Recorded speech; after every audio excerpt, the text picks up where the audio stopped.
नमस्कार। अभी 2-3 दिन पहले केंद्र सरकार ने सीए का कानून पास किया था। कल मैंने एक प्रेस कॉन्फ्रेंस करके ये समझाया कि सीए कैसे देश के लिए बेहद खतरनाक कानून है और इसे वापस लिया जाना चाहिए। आज सुबह माननीय गृह मंत्री श्री अमित शाह जी ने, जो कल मैंने प्रेस कॉन्फ्रेंस की थी, उसके ऊपर उन्होंने बयान जारी किया है। उसी का जवाब देने के लिए मैं आज आपसे मुखातिब हो रहा हूं।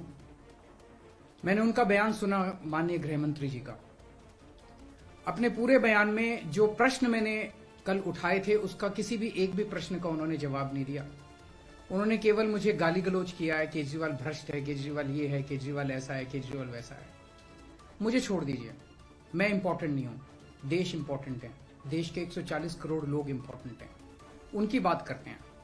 मैं आपसे पूछना चाहता हूं कि आज हम पूरा देश मिलके, सारी सरकारें मिलके अपने देश के बच्चों को रोजगार देने में असमर्थ हैं। जो इतनी भारी संख्या में बाहर से आप पाकिस्तान, बांग्लादेश के लोगों को हमारे देश में लाके बसाना चाहते हो, उनको नौकरियां कहां से दोगे? उनके लिए नौकरियां कहां से आएंगी? पहले अपने बच्चों के लिए तो नौकरी का इंतजाम कर लो। ये मेरा कल मूल प्रश्न था। उनके लिए घर कहां से आएंगे जो आप इतनी बड़ी संख्या में पाकिस्तान से, बांग्लादेश से लोगों को लाके अपने देश में बसाना चाहते हो, माइग्रेशन करवाना चाहते हो? वो उनके लिए घर, उनके लिए नौकरियां, उनके लिए संसाधन कहां से आएंगे? अपने देश में इतनी गरीबी है, अपने देश में ऑलरेडी लोगों के पास नौकरियां नहीं है, घर नहीं है, उनको कहां से लाके बसाओगे? आजादी के बाद काफी बड़े स्तर के ऊपर माइग्रेशन हुआ था। बहुत सारे लोग भारत से पाकिस्तान और बांग्लादेश गए थे और बहुत सारे लोग वहां से इधर आए थे।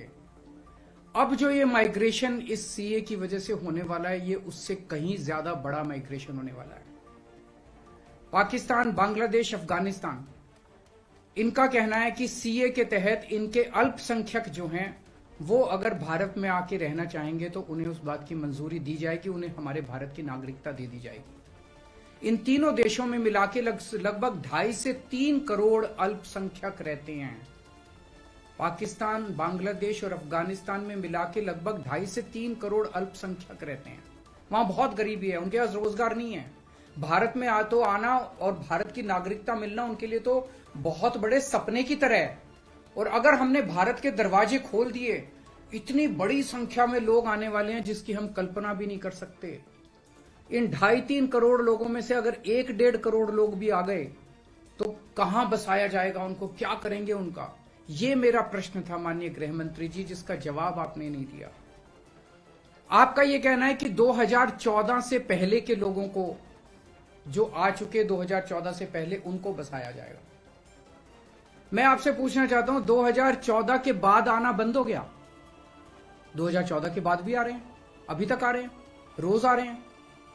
तो अभी तक 2000 जो इलीगल माइग्रेंट आते थे, जो घुसपैठिए हमारे देश के अंदर आते थे, वो डरते थे कि अगर आ गए तो हमें निकाल देंगे, हमें पकड़ लेंगे, हमें जेल में डाल देंगे। उन्हें डर रहता था क्योंकि वो इलीगल थे। अब आप ये कानून लाके उनको लीगल बना रहे हो, अब उनका डर खत्म हो जाएगा। पूरे तीनों देशों के अंदर अब मैसेज ये है कि भारत सरकार अब जो है इन तीनों देशों के घुसपैठियों को लीगल करने जा रही है। तो ये 2014, आज आप 2014 वालों की बात कर रहे हो, कल आप 2019 के पहले वालों की बात करोगे, फिर ये डेट एक्सटेंड करके 2024 कर दोगे, क्योंकि घुसपैठिए तो आ ही रहे हैं। आपने रोहिंग्यों की बात की, ये तो आप ही के टाइम में आए थे, ये तो 2014 के बाद आए हैं सारे रोहिंग्ये। कैसे आए ये? आपकी मिली भगत से आए कि आपकी नाकामी की वजह से आए? पूरे देश में कहां कहां आपने रोहिंग्यों को बसा रखा है? तो जो इतने एक तरह से दरवाजा जो खोल रहे हो, इनको जो लीगल बना रहे हो, ये देश के लिए बहुत खतरनाक है। और इतनी भारी संख्या में इसके बाद घुसपैठिए आने वाले हैं जिसकी हम कल्पना भी नहीं कर सकते। आज जो 2014 के पहले भी आए थे, हमारे देश के अंदर उनके अधिकार नहीं है। आप उनको नागरिकता देके अब सरकारी नौकरियों दी जाएंगी उनको। पाकिस्तान से आए हुए घुसपैठियों को हमारे देश के अंदर अब सरकारी नौकरियां दोगे आप, उनको उनके राशन कार्ड बनाएंगे हम लोग। आज दिल्ली के अंदर 72 लाख लोगों के राशन कार्ड हैं, वो कम पड़ते हैं। हम बार बार केंद्र सरकार को लिखते हैं, भाई हमारे दिल्ली के अंदर गरीब ज्यादा है, राशन कार्ड बढ़ाने की इजाजत दो। उनके राशन कार्ड बढ़ाने की इजाजत नहीं देते और पाकिस्तान से लाके उनके राशन कार्ड बनाओगे आप, पाकिस्तान और बांग्लादेश के लोगों को। ये तो सही नहीं है। हमारे देश के लोगों के अधिकार मार के आप उनके लोगों को अधिकार दे रहे हो। सरकारी पैसा हमारा पैसा है। सरकारी पैसा 140 करोड़ लोगों का पैसा है, हमारे टैक्स का पैसा है। पाकिस्तानियों ने टैक्स नहीं दिया, बांग्लादेश के लोगों ने टैक्स नहीं दिया, इस देश के लोगों ने टैक्स दिया। इस देश के लोगों के टैक्स का पैसा आप पाकिस्तान और बांग्लादेश के लोगों को यहां लाके उनको बसाने में खर्च करना चाहते हो। यह मंजूर नहीं है इस देश के लोगों को। कृपया इसको, मैं पूरी विनम्रता के साथ बोल रहा हूं कि कृपया इसको समझने की कोशिश कीजिए। और मैं देश के लोगों से जानना चाहता हूं, आपसे जानना चाहता हूं, जो ये मेरी प्रेस कॉन्फ्रेंस सुन रहे हैं और ये वीडियो देख रहे हैं, मैं आपसे जानना चाहता हूं, अगर आपके घर के सामने सड़क के उस पार पाकिस्तान से आए हुए लोगों की झुग्गियां बसा दी गई, क्या ये आपको मंजूर होगा? कौन लोग हैं जो ये पाकिस्तान से आ गए? कौन लोग हैं जो ये बांग्लादेश से आ गए? क्या आपकी बहू बेटियां सुरक्षित होंगी? अगर वहां पे आए हुए लोगों को बसा दिया गया, पाकिस्तान के लोगों को पूरे देश के अंदर जगह जगह बसा दिया गया, क्या आपको ये मंजूर होगा? क्या आप अपने आप को उनके बीच में सुरक्षित महसूस करोगे? और कौन होंगे ये लोग? क्या देश सुरक्षित होगा? पता नहीं कैसे लोगों को पाकिस्तान ही भेज देगा, बहुत सारे लोगों को हमारे देश के अंदर। क्या हमारा देश सुरक्षित होगा? चारों तरफ कानून व्यवस्था की समस्या नहीं पैदा हो जाएगी? इसी को लेकर मैं चिंतित हूं। माननीय गृह मंत्री जी, मेरी बात को अन्यथा मत लीजिए, मेरी बात को समझने की कोशिश कीजिए। और हम दूसरे देशों से क्यों नहीं सीखते? कनाडा का हाल देख लीजिए, क्या हो गया। विकसित देश होता था, उसने अपने दरवाजे खोले, पूरी दुनिया भर से लोग आ गए और अब वो माइग्रेशन बंद कर रहे हैं। इसका लंदन, इसका यूके का हाल देख लीजिए, क्या हो गया। पूरे दुनिया के अंदर आज सारे देश बाहर से आने वाले इमिग्रेंट्स को रोकते हैं और आप दरवाजे खोल रहे हो सबके लिए कि सारे दुनिया के गरीब यहाँ, पाकिस्तान बांग्लादेश के गरीब सारे आके यहां बस जाएं। हमारे गरीबों की चिंता फिर कौन करेगा?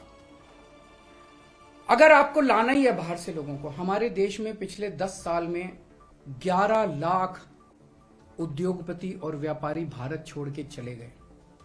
केंद्र सरकार की, भाजपा सरकार की नीतियों की वजह से, उनके अत्याचार की वजह से। अगर लाना है तो इनको वापस लेके आइए। ये हमारे ही देश के लोग हैं, ये भी भारत के लोग हैं। ये 11 लाख लोग देश को छोड़ के चले गए, ये वापस आएंगे। ये अमीर लोग हैं, इनके पास पैसा है। ये आएंगे, फैक्ट्री लगाएंगे, दुकानें खोलेंगे, व्यापार करेंगे, लाखों बच्चों को रोजगार देंगे। इनको लेके आइए ना, पूरा देश आपका साथ देगा। और पाकिस्तानियों को और बांग्लादेशियों को हमारे देश के अंदर लाके अगर आप बसाएंगे, ये देश को मंजूर नहीं है। नमस्कार।